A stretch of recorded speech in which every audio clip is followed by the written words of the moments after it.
Alright, what is up everybody? We are back with another edition of Everyday Hoops. Hope you guys are having a good one. The Thunder win a crucial Game 5 at home, have a dominant performance, and they are now one win away from being the NBA champions. We're going to talk all about it here in today's video. Thank you guys for the views on the videos on the shorts recently. I really appreciate it. If you do hit the content around here, consider subscribing, liking, turn on notifications, do all stuff like that. I'd really appreciate it. It really helps out a lot. Link to my Twitter and all that stuff down in the description below. And yeah, don't waste any more of your time. Let's get right into it. So the Thunder win Game 5, 120 to 109.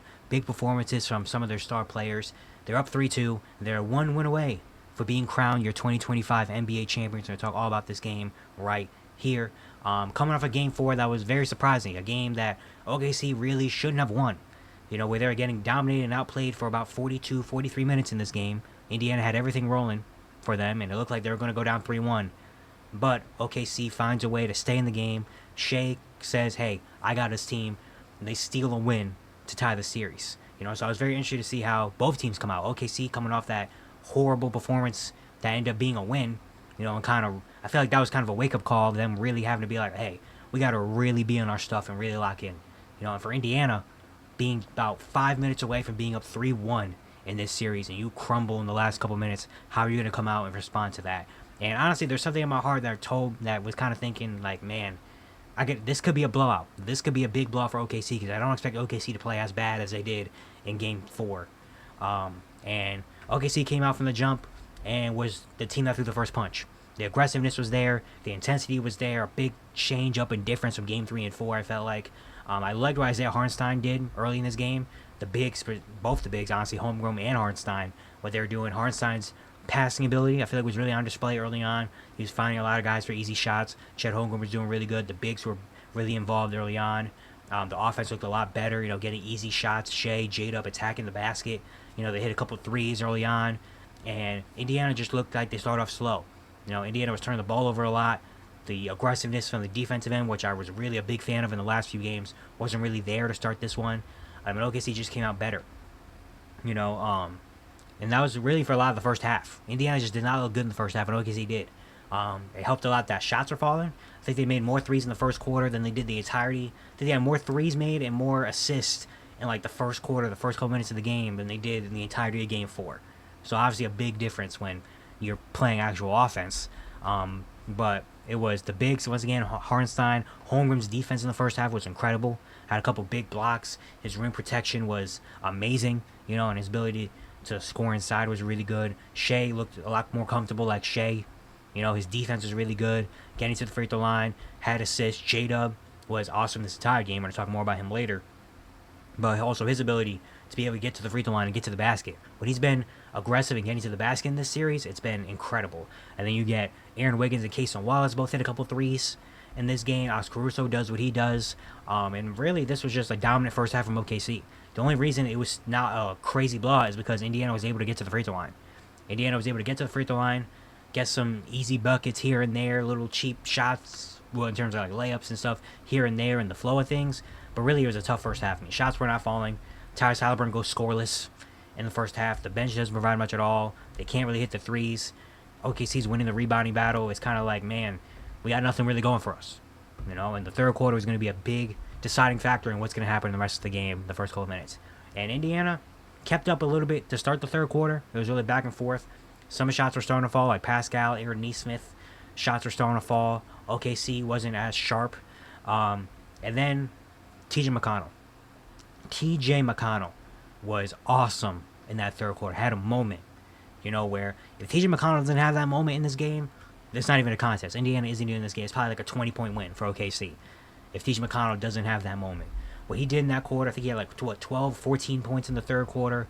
His ability to be able to get to the basket, hit a big three-pointer, the energy he was bringing on both sides of the ball, that's just what he does. And he's been awesome. That's very similar to what happened in Game 3, where he came off the bench and him and Mathurin were just on it. You know, TJ McConnell's energy jump-started the rest of this team. And that's what he did in this game to kind of mount a pace for comeback, where his energy was infectious. Obi Toppin also had some pretty good moments in that quarter as well. I think he had a layup inside. He had a three-pointer. Like, he started to get some things going as well. And OKC just wasn't as sharp.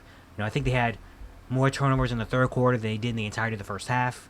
The offense was just really stagnant. Things weren't really going well. The only offense really was J-Dub. J-Dub had a big third quarter where he was really keeping OKC alive and afloat from not blowing the game. He kept them. He survived. He helped them survive in terms of, once again, getting to the basket, getting to the little mid-range jumper, getting to the free throw line, and then Shea in the last 2 or 3 minutes of the quarter was really good when they swapped and Shea came in for J-Dub, and Shea was getting to the free throw line and hitting some shots late to kind of calm OKC down. But it looked like it was going to be an exciting fourth quarter finish because Indiana, once again, they have that never say die, the game is not over mentality, and made it a really good fourth quarter. Once we get to the fourth quarter, it was really back and forth. OKC started hitting some shots. Indiana started hitting some shots. Pascal Siakam was amazing to start this quarter in terms of getting to the basket, getting to the free throw line. I think he hit a big three-pointer early in the fourth quarter as well. His defense, what he's able to do there. And it was Siakam and J-Dub just trading punches. The battle of the number 2 options. Those two were just back and forth, big bucket after big bucket, doing their thing. Indiana got it to a 2-point game at one point. I was really like, dang, no way OKC is going to do it again, right? Like, their offense was starting to kind of really come down. Chet Holmgren wasn't really making an impact offensively. Indiana starting to find a little bit of a rhythm at certain spots, not turning the ball over as much. And I was like, getting to the free throw line. And it was like, man, like, is Indiana really going to do it again? With their season dang near on the line? Like, this, obviously, winner in a Game 5 and 2-2 series has big control. So, it's like, Indiana going to do it again? Then what about, I don't know exactly what time it was left, but about 5-ish minutes left in this fourth quarter, a switch happened. And OKC just absolutely, well, half of it was OKC locking in, and half of it was Indiana just something happened in Indiana that they just collapsed. OKC, J-Dub once again, phenomenal. I mean, this game was just amazing for him. Anytime OKC needed an answer for something, it was Jalen Williams. Get the ball to number 8 and get the heck out of the way. And he was doing it. Shea, with his scoring and his playmaking ability. And the turnovers. I think Indiana had a stretch where it was like 4 straight turnovers or 4 straight possessions with a turnover. Caruso, Shea got a couple blocks. He had a great defensive game. And just Indiana just couldn't make anything happen. They started to go a little bit back to the ISO where Halliburton, who hadn't made a shot all night, trying to go ISO and just couldn't get past Chet Holmgren. He made more defensive stands. Bad passes by Indiana. Indiana was getting to the paint and then just trying to kick it out or trying to make bad passes and try to make plays, and even some lazy passes that Caruso and them were just like, hey, I'll take that, thank you, and we're going out on the run. And OKC really just kind of blew the game open late in this one, and Indiana just didn't really have a response at all, and the Thunder ended up winning this game, and a big one. Looking at the numbers in this game, points to the paint, Indiana wins the points in the paint battle, 48-42. They win the bench point battle, 43-27, 43 bench points. But OKC does best, something that they haven't really been dominating this series, but they did tonight. Turnover battle, fast break points off turnovers. OKC 32-9, 32 points off turnovers for OKC. 17 fast break points to Indiana's 13 fast break points. That's been OKC's recipe all season, and it hasn't really been amazing so far. They haven't really dominated that battle like we usually see them, but tonight they did it. The turnover battle, Indiana, 22 turnovers for the Pacers. Pascal Siakam, 6 turnovers. Adrian Emhart, 4 turnovers. Hallie, 3 turnovers. T.J. McConnell, 3 turnovers. Almost everybody that played actual minutes, beside Miles Turner, had a turnover. And Miles Turner wasn't great in this game at all either. But the turnover battle was just big. For OKC, 42% from the field. OKC outshot Indiana in this game from 3, 14 threes made, including Caruso. Aaron Wiggins and Cason Wallace hit 7 off the bench, which was big. The free throw line, OKC wins the free throw battle, 32-30. Made 26 free throws, including J-Dub and Shea had 26 free throw attempts combined and missed 4 of them. So yeah, the rebounding battle was very close, but OKC wins the offensive rebounding battle, 19-18. Hartenstein had 6 offensive rebounds. Lou Dort had 5 offensive rebounds, 5 offensive rebounds for Chet Holmgren. Big there. OKC wins the assist battle after having only 11 assists in the entirety of Game 4. They had 24 today. Shea had 10 assists after having 0. It was big, and then 15 steals and 12 blocks. I think that I saw Stat News as the first team in the NBA Finals to ever have a 15 steal, 12 block game as a team. And then Jalen Williams, the Jalen Williams game. He's been pretty good so far in this series. And this game was just like, man, spectacular. 40, 6 rebounds, 4 assists, 14 for 25, 3 threes, 9 for 12 from the free throw line. Again, his aggressiveness, his ability to get to the paint. When he's been able to get to the paint and either turn into a layup or a free throw attempt, it's just been spectacular for OKC. This is what I've wanted to see. Like, attack. And he's been, I think he learned about midway through like game 4, game 3, where he was like, you know what? I'm just going to go to the rim. Because his mid-range jumper, which he's usually a good mid-range shooter, hasn't really been working this series. So he's like, you know what? I'm going to just go to the rim. Because I feel like I'm either going to make a layup or I'm going to get fouled or going to be offensive rebound. So I'm just going to go to the basket. And that's what he's done. And it's been spectacular. And even in this game, he has some nasty finishes in the fourth quarter. He had one where he just threw it up off the rim and it went in. One where he got like bumped and like had to pivot and threw it up and it went in. And it was like, man, like he is just going crazy right now, man. Like definitely the best game of his career. Like he was spectacular. Defensively, he also did his thing as well. Shea as well. What Shea was able to do. Regular type of Shea performance. 31 points, 10 assists. Got to the free throw line a lot. 2 steals, 4 blocks. What he did defensively, was really big, especially in that second half. He had a couple of deflections, and he had a steal on, I think, Halliburton or Siakam drive, and they tried to kick it out to someone in the corner, and he took it. And then he had a big block in that fourth quarter to kind of seal the game as well. Chet Holmgren, not a good offensive performance at all, but it was great rebounding, 5 offensive rebounds, and was great defensively. Hartenstein doesn't play a whole lot, but what he does rebounding-wise and his passing ability was really good. Lou Dort, 5 offensive rebounds in this game, was massive. And then the bench, you get Aaron Wiggins, had another big game, 14 points, 4 3-pointers. Kesa Wallace has a couple 3-pointers with 4 steals as well. Caruso has 4 steals again. Didn't have a great offensive performance, but his defensive ability was great. And, just a big game from OKC. This is a win. A big win.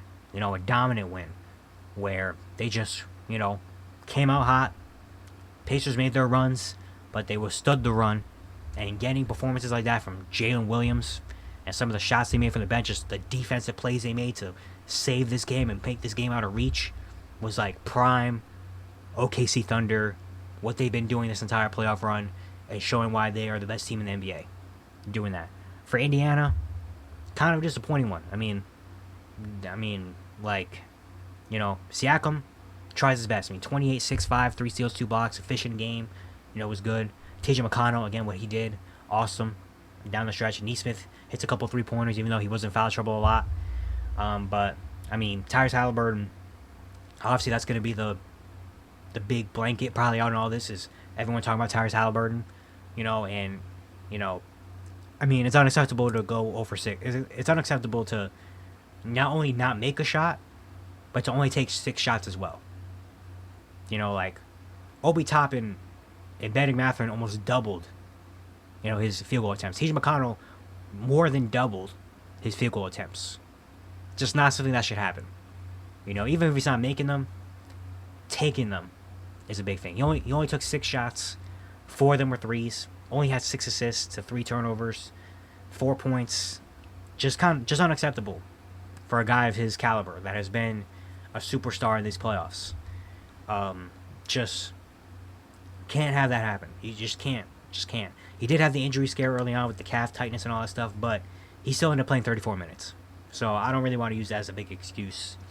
And while the Thunder defense was amazing on him, all night, it's been amazing like that all series, and he hasn't had 0 point performances, or 0 field goals of performances. So, unacceptable. I don't like the Miles Turner minutes. I tweeted out at one point, I don't know how many more minutes I want to see at Miles Turner on the court. He only played 24 minutes. He has just not really been good. He's had a couple. He had game 1, he hit that crazy 3-pointer off the bank. And in game 3, he has some good defensive performances down the stretch. Besides that, he hasn't really done much. Offensively, OKC's just kind of letting him do whatever he wants. They're letting him take as many threes as possible. He only took 2 threes tonight. He was aggressive at least. He got to the free throw line a little bit. A couple of those were on loose balls and stuff. He has 6 rebounds, which he hasn't really been good rebounding. I think he had 4 rebounds in the past 2 games, so he had more today, which is good. But overall, he just hasn't really made an impact at all in this series. Nembhard also didn't really make a big impact at all in this game. 3 for 8, 7 points. He had more turnovers and assists. He was a -12. Bennedict Mathurin, 2 for 11. At least he was rebounding. but not really much performance there. And yeah, just a really tough game. I mean, the first half, I feel like the aggressiveness and the intensity that I've really loved that Indiana's come out with in Game 3 and Game 4 just did not have it in Game 5. Didn't have it. Took maybe a little bit too long to really get going. The offense just wasn't there. You know, they can't really do anything about the drive. When OKC drives to the paint in this series, it ends up in something good happening for OKC, whether it's a layup, whether it's a, free throw attempt, whether it's an offensive rebound, even when it's like a loose ball. I felt like there's a lot of loose balls that OKC just kept coming up with in this game. The ball just kept rolling their way, and it was really tough for Indiana, man. And now they're on the ropes. I mean, you're down to your last game, going back home, which you've already won at home, which is a thing. But OKC has momentum right now, man. This was a big shift kind of in the series. Like that end of that Game 4 was a big shift in this series. I mean, I said it in that video too. Like, if OKC ends up winning this series and winning this championship, you're gonna look back on those last 5 minutes of that fourth quarter in Game 4 and be like, that's where the series was determined right there. Where OKC, who was having a terrible performance, back against the wall, found a way to steal a game and win that one when they had no business winning that game. And Indiana was minutes away from going up 3-1. And you fumble that against an amazing team, and you probably aren't going to get a chance like that again. So Indiana, I mean, obviously it's all, it's you got to give everything in Game 6, obviously. And I expect them to come out looking a lot better in Game 6. I don't expect Halliburton to have another 0 field goals made type of game. He's got to be, obviously, it starts with him. Like, he's got to come out. I want him to come out in Game 6 and set the tone and being like, hey, well, we're not going out without a fight. Even if we do lose, we're not going out without a fight. We're not laying down. And I don't expect Indiana to lay down. They haven't done that all season, all series, all playoff long. They have not been a team that's just been like, whatever, laid down. So I expect them to come out with some fight. I want to see more intensity on the defensive end. I want to see Tyrese Halliburton be better. I want to see more bench. I don't want to see a lot of Miles Turner. Like, I want to see more Obi Toppin. I want to see more T.J. McConnell, even Ben Mathurin, throw him out there. I like to see them maybe go small, where they're going to lose some of the rebounding. But even then, Miles Turner hasn't been a rebounding machine in this series. Like, Tyrese Halliburton had more rebounds than him. Ben Mathurin had more rebounds than him. He had the same amount of rebounds as Aaron Nesmith and Pascal Siakam. So it's not like he's been a rebounding god, a rebounding machine. He's just kind of been like getting some when he can. But I like to see more small ball lineup, maybe get some more versatility and some speed in there, because that speed and that kind of aggressiveness really kind of shook up OKC in that last game. So I like to see a lot more of that. I want to see more. I think Nembhard. I want to see Nembhard probably have a bigger game. I know he has a lot on his plate defensively. He's guarding Shea, so obviously he's got a lot on his plate on that side of the ball. But I would see him maybe hit a couple more shots and be more aggressive. And I just want to see Indiana come out with more intensity and come out with fight, man, which I'm expecting. I'm expecting Indiana to come out with some more fight. And if they don't, I'd be disappointed. But it starts at the head of the snake with Halliburton. It starts with him coming out aggressive. I want to see him take 6 shots in the first quarter. He took 6 shots the entirety of the game today. I want to see him take shots, that many shots in the first quarter. Even if he's making them or not. I want to see him come out and just shoot the ball. Because there's a lot of opportunities, especially in that second half. There's a lot of opportunities early in that third quarter where I felt like he had some moments and he passed them up. Maybe because he was thinking about the injury, or maybe he's thinking about his leg, or I don't know what. But there's a couple moments in the third where I was like, dang, Tyrese, like, go. Like, that's a shot right there. That's usually a shot right there. Like, go shoot that shot. Like, that's, yeah. OKC, they got momentum right now. Won Game 4, dominant win in Game 5. I expect them to come out with that same type of energy in Game 6. They cannot get, passive in Game 6 at all. They can't. They have to come out swinging with the first punch. Indiana, obviously, they're a team. You should know that they have all the fight and the heart in the world. They're not going to go out like that in Game 6, on their home court especially. They want to at least take it to a Game 7. So you have to come out and be big. I'm expecting a big Shea performance in Game 6. He was great tonight. I expect him to have another amazing performance in Game 6. If J-Dub can continue this type of momentum, maybe not have 40, but if he continue this momentum into Game 6 and keep this aggressiveness up, I think it'll be good. I want to see some more offensively from Chet Holmgren. Chet has been kind of really not great so far offensively in this series. I would think Chet, even game of free throw, he didn't take a free throw today. where usually Chet's been saving his offense for, getting the free throw line a little bit. I like to see some more aggressiveness from Chet and him be better offensively as well. But yeah, man, I mean, it's been a great series so far. Another pretty solid game, big performances from OKC, and now they're 1 win away, man. So let's see. Thursday might be our last game of the NBA season. Who knows? Can OKC close it out and win this championship, or will Indiana come out and force a Game 7 winner-take-all NBA Finals? Can't wait to see what happens. But yeah, give me a take. Hope you guys enjoyed. Once again, if you enjoyed the content around here, consider subscribing, liking, turn on notifications, doing all stuff like that. I really appreciate it a whole lot. And yeah, I'll see you guys tomorrow.